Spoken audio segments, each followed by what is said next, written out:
Good afternoon and welcome everybody. Growth, mending our broken economies.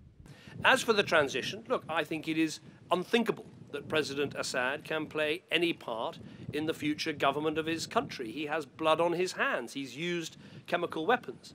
But what matters in terms of bringing together this international coalition to back transition is to say, right, now let's get on with the process of naming people from the regime, from the opposition, who can sit down and talk about a transitional authority that will take power in Syria, that will have, as we agreed, full power.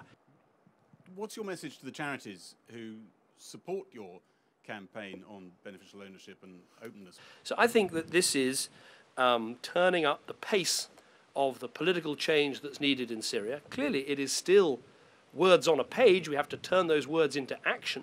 But if those 7 steps are taken, then we can get to the point we want, which is a peace conference, a peace process, the end of Assad, and a transitional government in Syria.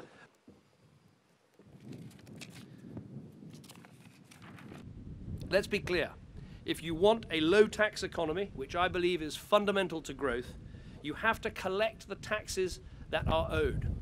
That is only fair for companies and for people who play by the rules. And it's vital for developing economies too. The Lockern Declaration that we have signed sets out some simple and some clear commitments. Tax authorities across the world should automatically share information, so those who want to evade taxes have nowhere to hide. G8 also launched a bold new pro-business agenda to get to grips with the problems of tax evasion.